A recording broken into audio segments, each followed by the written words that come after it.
Monument de la chanson, ici à Chamonix, au pied du Mont Blanc. C'est Hugues Aufray. Bonjour Hugues. Bonjour, bonjour. J'ai oublié, enfin, j'ai pas oublié, je l'aurai ce soir. Une étoile qui va être accrochée sur mon t-shirt au milieu, là. Oui. Une étoile qui m'a été remise par le commandant Méhouz du 27e bataillon de chasseurs alpins. Oui. Devant 5000 personnes. Vincent Minguet qui vous a remis effectivement cette médaille qu'on connaît, Vincent, qu'on salue d'ailleurs, qui vous adore aussi. Voilà. Moi j'adore le 27e bataillon de chasseurs. Mais on le sait, Hugues Aufray, on est à Chamonix, au pied du Mont Blanc, ici avec l'organisateur des lieux, il s'appelle William. C'est un garçon, un jeune, il va s'approcher un petit peu. Il y a un endroit, c'est la plus belle scène du monde, William, il va nous le dire dans un instant. On y est presque, hein, on y est presque, effectivement. Super beau cadre, super beau temps aujourd'hui, donc... Ça s'appelle l'Index. Et Hugues, connaissez l'endroit ici ou pas? Pas du tout. Pas du tout. Non, mais il m'est arrivé une anecdote, mais ça va être trop long. C'est jamais trop long avec Hugues Aufray, jamais trop long. Quand j'ai fait mon service militaire au 27e bataillon de chasseurs alpins, on était les éclaireurs skieurs, on était à Bourg-Saint-Maurice. Oui. J'étais éclaireur skieur. Oui. L'étoile qu'on m'a remise. Oui, bien sûr. Et mon meilleur ami, c'était un garçon qui s'appelait Frosio. Qui est de Chamonix. Il pesait 110 kilos, il mesurait 1m90. Et j'étais très copain parce que je m'étais proposé volontaire pour faire la vaisselle dans la cuisine. Et donc, quand j'allais dans la cuisine, on me donnait à manger. Comme j'étais maigre comme un chat maigre, je mangeais 2 fois plus que tout le monde. Et on est devenus très copains. Puis après, j'ai eu le service, j'ai fait ma vie, etc. Les années ont passé, 10, 20, 30 ans. Un jour, je suis à Chamonix, ici, pour Christine Jamin. Et à chacun son Everest, on va le rappeler. Voilà. Et avec un copain, on loue des vélos, on va se balader, parce que Chamonix, je connais pas bien.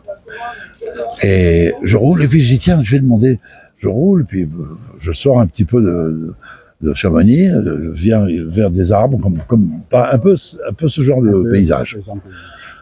Et je vois un monsieur, je dis, est-ce que par hasard vous connaîtriez Frosio, la famille Frosio?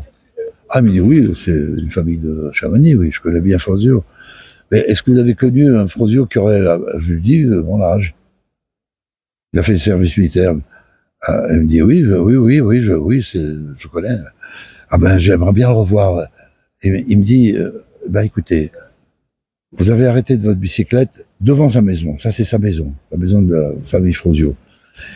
Et alors, je dis, alors, il est là, j'aimerais bien le voir. Il me dit, non, malheureusement, il est décédé. Comment ça se fait qu'il est décédé? Il était jeune.